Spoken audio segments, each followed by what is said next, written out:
Hello my friends, I'm Duchess and welcome to my YouTube channel. Today I'm going to show you the drawing process of all of the main AOT characters. Before we get started, a little bit of introduction and backstory and then we'll get right into it. I'm a very queasy person and I'm that type of person who feels like fainting after seeing or hearing people talk about blood or things inside a human body. Anyway, Attack on Titan is the goriest thing I have ever seen and I was extremely traumatized when I saw a character being eaten by a Titan in like the first episode. After a few episodes, I became really interested in the storyline and the characters, and eventually I didn't really feel queasy anymore. AOT is definitely my favorite anime because of the amazing plot, the very flawed and realistic characters, and the way that it's able to stir my emotions so easily. So I really wanted to draw all of the AOT characters who have pretty important roles in the anime. I got the references online from the anime and got to work.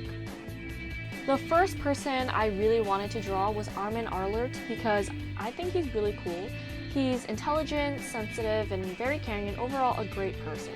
I injured my finger a day before I drew Armand, so the lines were really wobbly. I had a finger cast for about like 2 weeks, so I wouldn't open my finger wound. So it was kind of hard to draw. I drew him as best as I could, and I was pretty happy with how he turned out, even with my really squiggly lines. Next, I decided I wanted to draw Mikasa Ackerman because she is one of the coolest female characters I have ever met. Although I don't exactly like how it seems she only lives for the sake of Erin, I do admire her loyalty and the extent of her love, I guess you could say.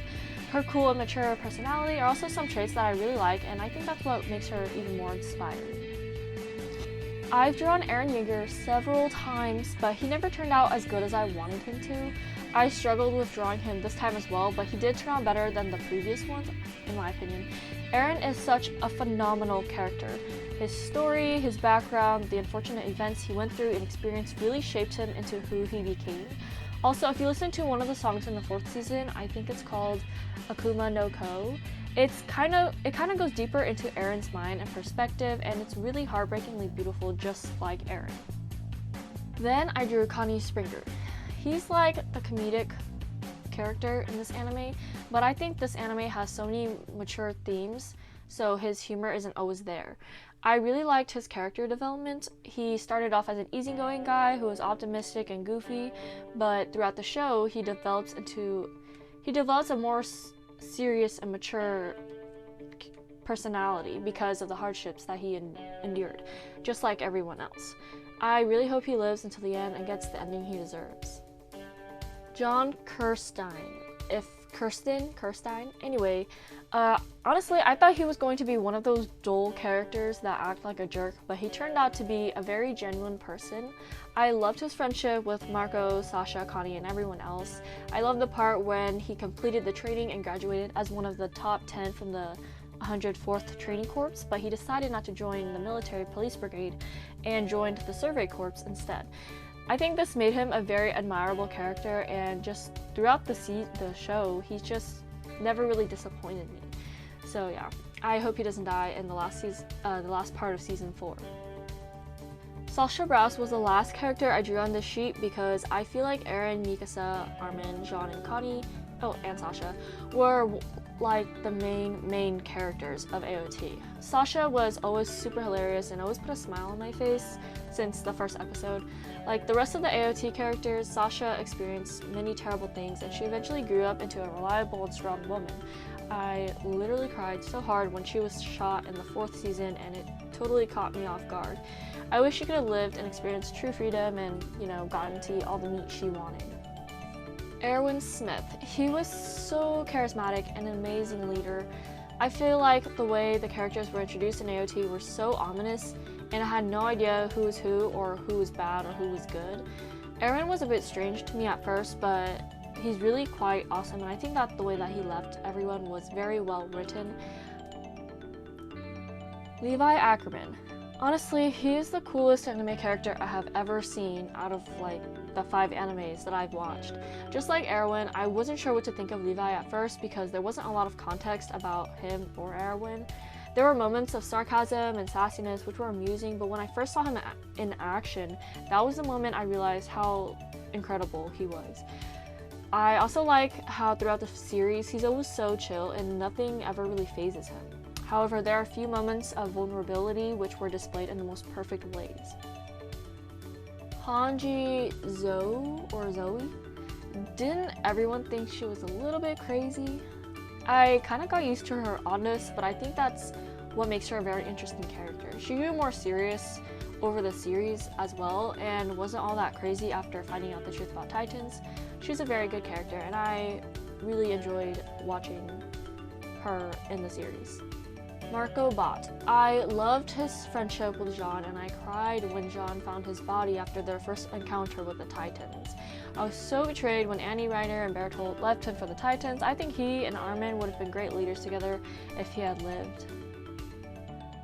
Historia Rice, or Krista. Honestly, I didn't like Krista, which was her previous identity, because she was always so overly happy and I kind of found that annoying. I don't know why, but she felt like a typically optimistic and naive main character type of girl, and I'm not interested in characters like that because they've been way overdone. However, I do like her new identity, Historia, because she isn't naive and she realizes her duty and becomes a more interesting and respectable person. Yamir Fritz. I wasn't sure why Hysteria and Ymir were even in the plot until later when all the secrets of the past are revealed, or a lot of the secrets. However, I did enjoy their stories and I especially loved Ymir's backstory and how she became the Jaw Titan. I love how Ymir was portrayed as a selfish, brutally honest, and sassy character, but she's actually so selfless and righteous. This was conveyed through the part when she left everyone to go with Bertolt and Reiner because she wanted to take responsibility for what she did when she was a Titan, even though it wasn't entirely her fault. The next 6 characters that I drew are the Eldian Marlians: Reiner Braun, Bertolt Hoover, Annie Leonhardt, Falco Grice, Gabi Braun, and Zeke Yeager. I loved each and every one of these characters because everyone just has so many layers and there was always a reason behind everything that they did. Of course, I was in utter disbelief when Reiner, Bertolt, and Annie betrayed all their friends in Parody Island, but as the show continued, I started to see things from their perspective. It really was a difficult life for all of them. Gabi and Falco are like the new generation, and I think they are the hope for the future because they're young and they've seen things firsthand, but they understand how everyone is the same. I didn't like Gabi at first, but she had such an amazing redemption arc, so I couldn't dislike her, you know?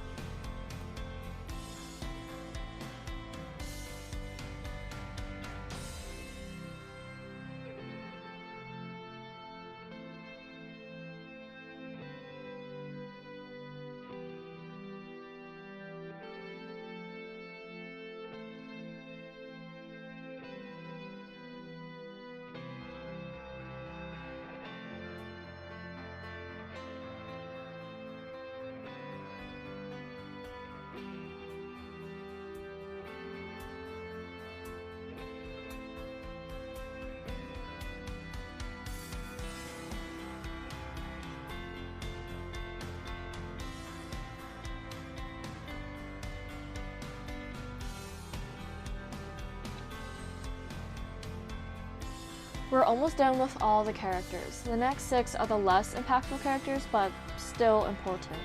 I wasn't sure exactly who I should include, but I chose to draw Peakfinger, Porco Galliard, Yelena, Flock, Forster, Onyankopon, and Niccolo.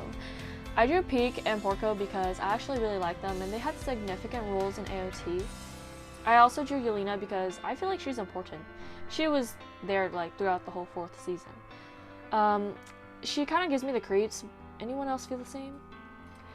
Now, Flock was definitely important and there was no way that I was going to leave him out. He was such a scaredy cat, and when he first joined the Corps much later than Erin in the original gang. However, he was actually a very brave person until the end. I loved his unwavering devotion to Erin and I find him commendable. I know Onyankopon and Niccolo weren't very important, but I thought it would be nice to draw them and I guess I'm a little attached to them and I hope they live.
Alright, so I drew 24 AOT characters, which is basically all of the most important characters.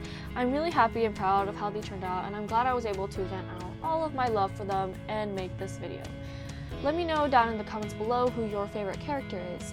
That's all I have for you guys this week. I hope you enjoyed this week's video. If you found it entertaining, please give it a thumbs up, subscribe, and click the notification bell to get notified.